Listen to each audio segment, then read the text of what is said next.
नमस्कार दोस्तों। आज मैं आपको एक ऐसी कहानी सुनाने जा रहा हूं जो आपके जीवन को एक नई दिशा दे सकती है। दोस्तों, शिमला की एक सुबह बर्फीली हवाएं चल रही थीं। 28 वर्षीय विहान मल्होत्रा अपने लैपटॉप पर काम कर रहा था। एक सफल स्टार्टअप का को फाउंडर होने के बावजूद उसके चेहरे पर चिंता की लकीरें साफ दिख रही थीं। विहान के स्टार्टअप की वैल्यूएशन 50 करोड़ रुपए थी, लेकिन पिछले 6 महीनों से कंपनी लगातार घाटे में जा रही थी। 200 कर्मचारियों की नौकरी दांव पर थी। इन्वेस्टर्स ने अल्टीमेटम दे दिया था, या तो अगले 3 महीने में कंपनी को प्रॉफिट में लाओ या फिर अपनी हिस्सेदारी बेच दो। विहान की आंखों में नींद नहीं थी। पिछले 3 दिनों से वो लगातार काम कर रहा था। उसकी पत्नी नेहा और 4 साल की बेटी जिया भी परेशान थी।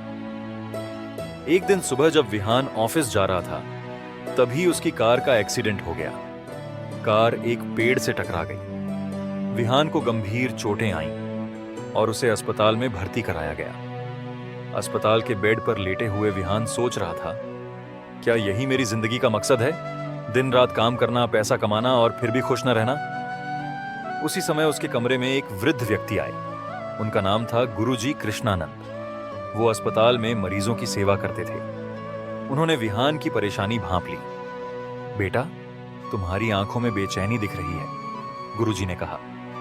विहान ने अपनी सारी कहानी उन्हें बता दी। गुरुजी मुस्कुराए और बोले, विहान, भगवद गीता का एक श्लोक है, कर्मण्येवाधिकारस्ते मां फलेषु कदाचन मां कर्म फल हेतुर्भूर्मा ते संगोस्त्व कर्मणे।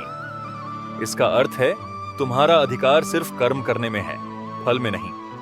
कर्म के फल की चिंता में मत पड़ो और न ही कर्म न करने में आसक्त हो। विहान ने पूछा, लेकिन गुरुजी, मैं तो दिन रात कर्म ही कर रहा हूं, फिर भी सफलता नहीं मिल रही। गुरुजी ने समझाया, बेटा, तुम कर्म तो कर रहे हो, लेकिन फल की चिंता में डूबे हुए हो। तुम्हारा ध्यान सिर्फ पैसे और सफलता पर है। तुम अपने कर्म को समर्पण भाव से नहीं कर रहे। लेकिन गुरुजी, अगर मैं फल की चिंता नहीं करूंगा तो कंपनी कैसे चलेगी? विहान ने पूछा। गुरुजी ने एक और श्लोक सुनाया, योगस्थ कुरु कर्माणि संगम त्यक्त्वा धनंजय सिद्ध सिद्ध्यो समो भूत्वा समत्वम योग उच्यते। अर्थात योग में स्थित होकर, आसक्ति को त्याग कर और सफलता असफलता में समान भाव रखकर कर्म करो, यही समत्व योग है। विहान को कुछ समझ में नहीं आ रहा था। गुरुजी ने आगे समझाया, देखो बेटा, तुम्हारी कंपनी का उद्देश्य क्या है?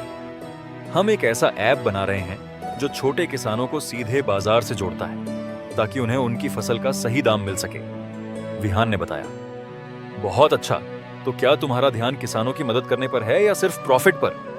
विहान चुप हो गया। उसे अपनी गलती समझ में आ गई। गुरुजी ने कहा, जब तुम किसानों की सेवा के भाव से काम करोगे तो तुम्हारे अंदर एक नई ऊर्जा का संचार होगा। तुम्हारी टीम भी इस भाव से प्रेरित होगी। सफलता अपने आप मिल जाएगी। अगले 2 महीने विहान ने अपनी कार्यशैली बदल दी। वो खुद गांवों में जाकर किसानों से मिलने लगा, उनकी समस्याएं समझी, अपनी टीम को भी यही सीख दी। धीरे धीरे कंपनी का माहौल बदलने लगा। कर्मचारियों में नया जोश आ गया। ऐप में नए फीचर्स जुड़े जो वाकई किसानों के लिए उपयोगी थे। 3 महीने बाद न सिर्फ कंपनी प्रॉफिट में आ गई, बल्कि कई बड़े इन्वेस्टर्स ने भी इन्वेस्ट करने की इच्छा जताई। एक दिन विहान अस्पताल गया। वो गुरुजी से मिलना चाहता था, लेकिन नर्स ने बताया कि गुरुजी तो 6 महीने पहले ही स्वर्गवासी हो गए थे। विहान स्तब्ध रह गया। फिर उसे याद आया कि उससे मिलने गुरुजी 2 महीने पहले आए थे। क्या वो कोई दिव्य शक्ति थी? विहान की आंखें नम हो गईं।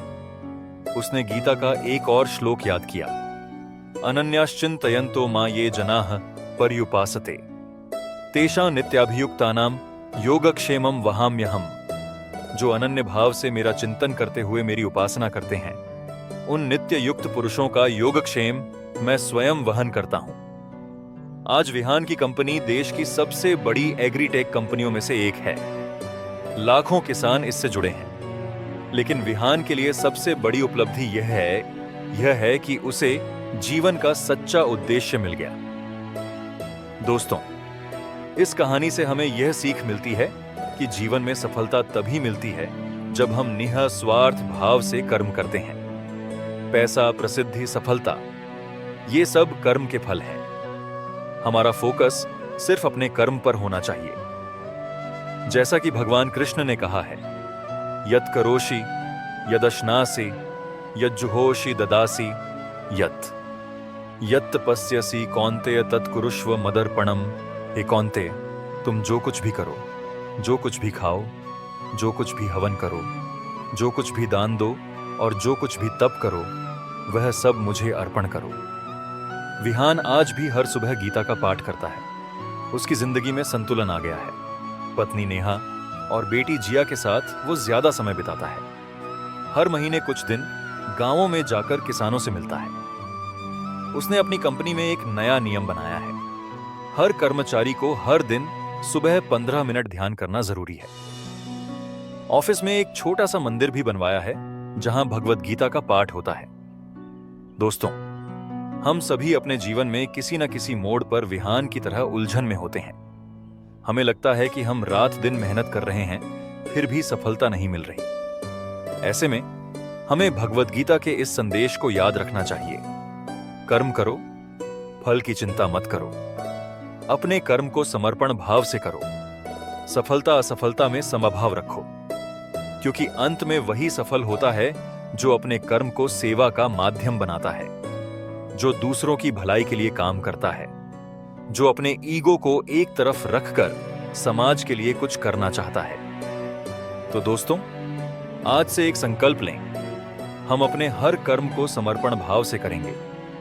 फल की चिंता भगवान पर छोड़ देंगे, क्योंकि भगवान कृष्ण ने कहा है, यत्र योगेश्वरः कृष्णो यत्र पार्थो धनुर्धरः तत्र श्रीर विजयो भूतिर्ध्रुवा नीतिर्मतिर्मम। जहां योगेश्वर श्री कृष्ण हैं और जहां धनुर्धारी अर्जुन है, वहीं श्री, विजय, भूति और अचल नीति है। ऐसा मेरा मत है। इस कहानी में हमने देखा कि कैसे एक व्यक्ति ने भगवत गीता के ज्ञान से अपनी जिंदगी बदल दी। आप भी अपनी जिंदगी में इन सिद्धांतों को अपना सकते हैं। बस इतना ही दोस्तों। अगर आपको ये कहानी पसंद आई हो तो लाइक करें, शेयर करें और चैनल को सब्सक्राइब करना न भूलें। मिलते हैं अगली कहानी के साथ। नमस्कार।